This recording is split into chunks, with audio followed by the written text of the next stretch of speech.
This is the first figure from the company TMT, the Cyber B127 Bee.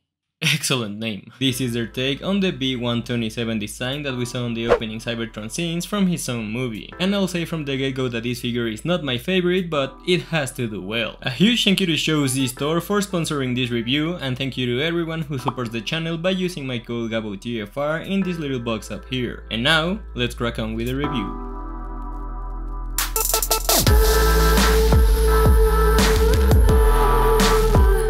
Here we have the B127 figure in person.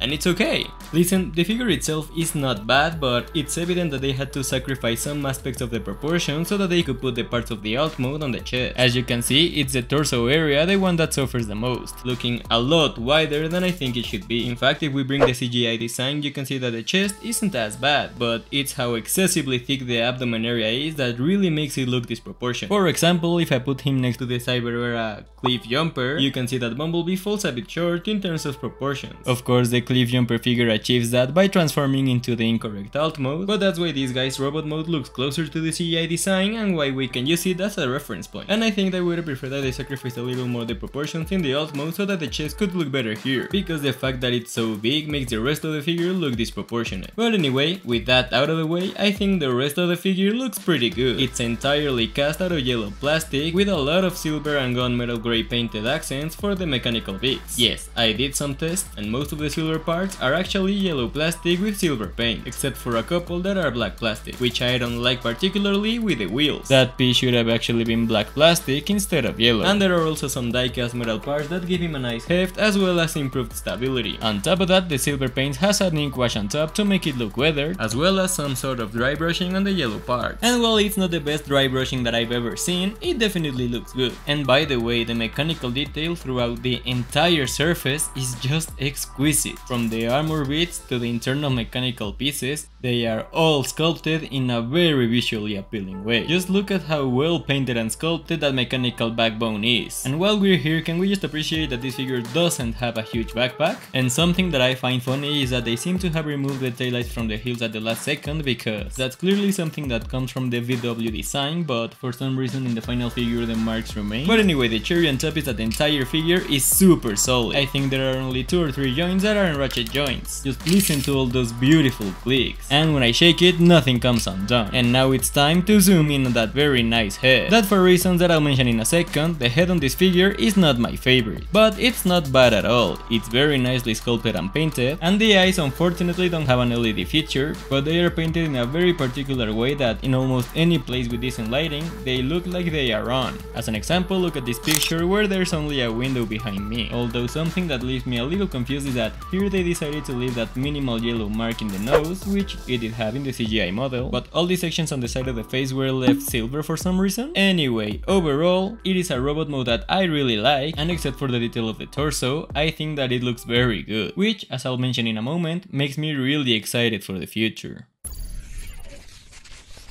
And now let's talk about the accessories of this figure, where there are also some things that are kind of confusing. Beginning with his blaster, all's well here, it attaches in a very easy way, and it's also very nicely sculpted and painted, keeping in line with the rest of the robot mode. Plus, here it has an LED light that gets activated by a magnet, and we love that. And not only that, but it lights up in multiple different ways. With the first click, it turns on perpetually, with the second one you get this rapid fire animation, and with the third one you get this pulsating animation that I'm not really sure what anyone would use this for, but it's something that you can do if you want to. Installing the batteries is a bit tedious. For some reason there is a transparent panel that can fall off easily, as well as a transparent cover piece for the front of the blaster, which can also fall easily. And inside this circuit goes one battery CR27. Which was already installed in my figure. An overall very cool accessory that sadly doesn't have any storage. Next up is this hammer that, for those who don't know, is inspired by a piece of discarded concept art, and after decompressing it we can see that it is well sculpted and painted, but in my opinion, when attaching it to the palm of his hand, it doesn't look as good as the one from that Cyber era figure. It feels very small and basic, but at least he looks good holding it. And as far as I know, it doesn't have storage either, and it has a magnet on the tip to turn on the LEDs of this figure. Those are all the accessories, but he does have a couple of gimmicks like a battle mask that can be stored inside of his helmet. I think it looks alright, but it doesn't look as close to the CGI design as replaceable heads do, and in this figure both heads look somewhat sacrificed due to that gimmick. But overall it looks alright. Plus, even with the mask on, the eyes shine through that translucent plastic and that looks really impressive. But I don't like that it's merely connected by a peg. There's nothing keeping it anchored in there, which sadly makes it come off really easily when rotated. Another included gimmick are his shoulder cannons that can also be used in the alt mode, we'll talk about that later. I'm not sure if they are an intentional reference to the shoulder cannons that Bee carried in the original 07 film, or if it was a happy accident that they ended up here in the robot mode, but whatever the case, it is quite appreciated. And one final gimmick that he comes with is that on his left arm there's a hidden folded blade. That's really cool, very good integration of an accessory, and the paint makes it look very good. They didn't just paint it silver, but they actually gave it this effect as if it was hot metal, and I really like it. But what's weird about this gimmick is that if you remember the promotional pictures, we had one dagger in each hand, and what's that? There does seem to be something inside the other arm, but as we saw during the unboxing, this one does seem to be glued in place. So I took my finest pliers, stuck them in there for leverage, and what the shit? It has another unpainted dagger, which isn't strange in itself, but why did they feel the need to hide it? It's not like they decided at the last minute not to include it, and that's why they wanted to glue this panel, but since they did include it, why didn't they want to let us access it? That's not a problem unique to my copy, by the way. It's a very well documented issue in the TFW forums. The bad thing about this dagger is that it's not painted, and I doubt I can achieve the same finish as the one on the other arm. But Gabo, you could paint it silver. Yeah, but someone on the TFW forums already did that, and it doesn't look bad, but the discrepancy between the two does look strange. Really, my meat noodle up here can't quite understand why they decided to hide it only in this arm. Had they decided not to include it to save a few cents, I would have understood, but they made the parts, they assembled them, and they installed it in the arm. I guess we will never know the reason, but at least now you know that we have two daggers, and it looks okay, at least wielding the one they did paint. But yeah, those are pretty much all the accessories and gimmicks of this figure. A good amount that adds a lot of play value, or at least they would if this figure didn't have just very poor articulation. But before its articulation, let's quickly go check on... And what do you think about this one? You prefer this one? Alright, ball 1, Bumblebee 0.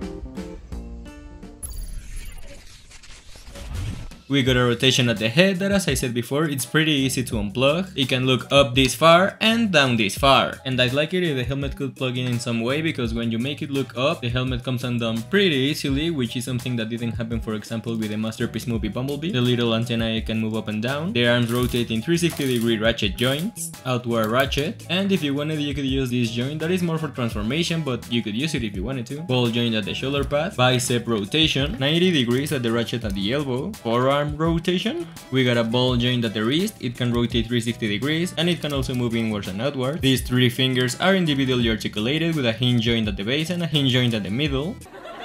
And finally, the thumb is on a ball joint at the base with a hinge joint here and a hinge joint here. The worst thing about this figure's articulation is that there is no waist rotation. But as a penance, it did add a sort of up crunch, because we can come to the back and unplug this tab right here, which allows us to use this hinge joint. But honestly, I don't think it's as useful if you don't have a waist rotation. He can kick forward this far in a ratchet joint, and he can kick back this far, and I think the legs are the best range of this figure. A very limited thigh rotation, he can do the splits on a ratchet joint. Sadly, he only has 90 degrees of bend at the knee. These panels at the shins can move up and down, and finally the feet are on ball joints, which allow them to rotate. They can move up and down. On top of the ball joint you get a hinge joint that combine for a very good pivot. And finally the front toe can move up and down, and the heel part of the foot can also collapse. Yeah, the articulation in this figure leaves a lot to be desired. We are not only missing some articulation points that should be mandatory in figures of this price, not only do we have a very important one that can't remain in its place, but the joints that it actually has are incredibly limited, making posing this figure a very sloppy experience. And whatever pose you manage to put him in are not gonna be the most dynamic. That's not to say that none of these joints are good, particularly the forwards and backward kicks are great, but every other point of articulation range from acceptable to mediocre. What a shame. Let's hope that their Bumblebee molds, and even more importantly their upcoming Optimus Prime figures, don't have those issues. Anyway, I think that's all I really have to say about this robot mode. It's not the best, but it's not bad at all. It has a lot of positive aspects like the paint job and the accessories / gimmicks, but in terms of proportions and the articulation, it does leave a lot to be desired. But anyway, now let's go to a size comparison so we can wrap things up with the robot mode. Here he is with SH Figure Arts Iron Man, Unique Toys Optimus Prime, with my last review, the 01 Studio Primus. Here he is with Shock Warrior Ironhide and Ratchet, Zeta Toys Blitzwing, with Mega Tank Monocrat, Cyber Factory Starscream, Mechanical Alliance Soundwave, YOLO Park Shockwave, with Metagate Shatter, with the magnificent Mecha Optimus Prime, and finally here he is with Masterpiece Movie Bumblebee, with Studio Series B127, with Transcraft Bumblebee, with the Cyber Aura Cliff Jumper, and I insist that this is more or less how this figure should look to be closer to the CGI proportions. And finally with the Cyber Era Bumblebee, which I honestly prefer, because I think that it results in a much cleaner robot mode. But yeah, once we've said everything about the robot mode, let's go to his transformation to talk about that very pretty alt mode.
And here we have the TMT Bumblebee in its Cybertronian alt mode, and I love how it looks. I honestly think TMT achieved something really good here. For as little as we were able to see him in the movie, this figure recreates that design really well. And it's here that, as I said before, I believe that they could have sacrificed a little bit more the car mode. I think that it would still look really good if they had made the chest pieces a little bit smaller, and that would have helped in robot mode. But as is, this alt mode looks beautiful. It's a perfect representation of that Cybertronian car mode that had less than 10 seconds of screen time in the entire movie. The yellow plastic looks just as good, as well as most of the weathering detail, and there are also a couple of silver painted details here and there, like the front part of the vehicle mode for instance, adding some visual variety, and the two black stripes at the top help to add some very pleasing contrast. We have some translucent plastic on the headlights, and I like the shade of copper paint that they use on the taillights. Also, as you might have seen during transformation, we do have weapon storage for the hammer, which is appreciated, and we can also store the blaster on the top of the car,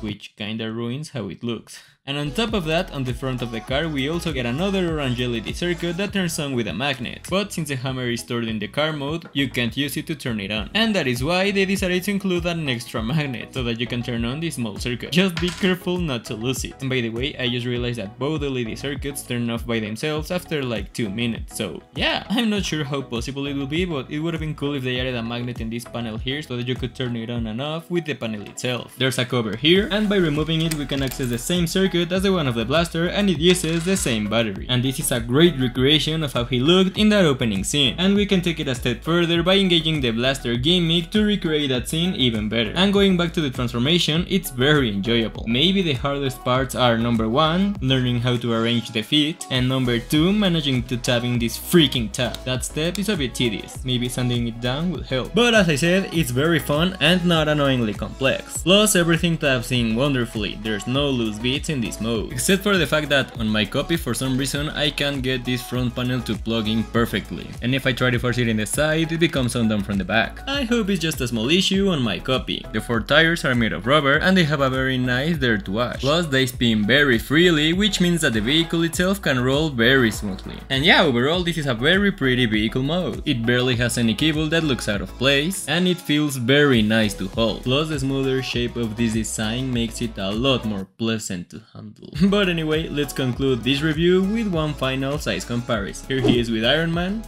Toy World Prime, with Ironhide and Ratchet, with Mega Tank Monocrat, with Starscream, with Blitzwing, with Soundwave, with Metagate Shatter,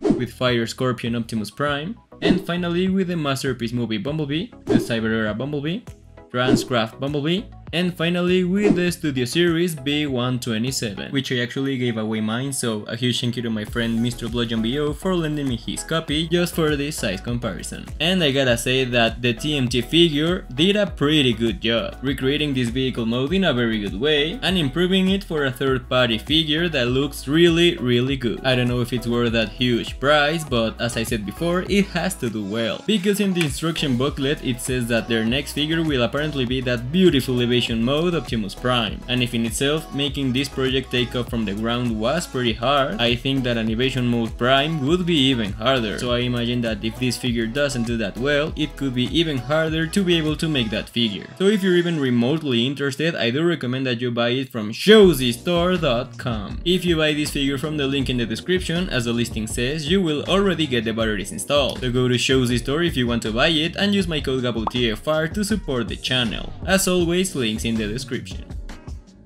So now, let's transform this figure back to his robot mode to give him his final grade, and I'm going to give him 3 stars. I was gonna give him 4 stars originally, but recently in the TFW forums came up something that is a bit worrying, because a user reported that after having a breakage on the knee, he tried to get replacement parts through Showzy Store, but the company allegedly denied Showzy a replacement part, so the store decided to compensate in a form of Showzy points. Is the story where a company refuses to give out replacement parts for a Bumblebee figure repeating itself? And that's even more concerning for their future figures. I'm sorry, but for me, a company that doesn't look after their customers does subtract an entire point out of the final grade of this figure. And the only saving grace of this figure is that unlike that very bad first batch of the Transcraft Bumblebee figure, this one doesn't feel like it's terribly built, and that breakage is more of an anomaly rather than something that will happen. But I do think it's important to inform you in case you wanna buy it. But anyways, that concludes another review. Thanks as always for your support, and I'll catch you in the next review of a figure that is very good despite its small size.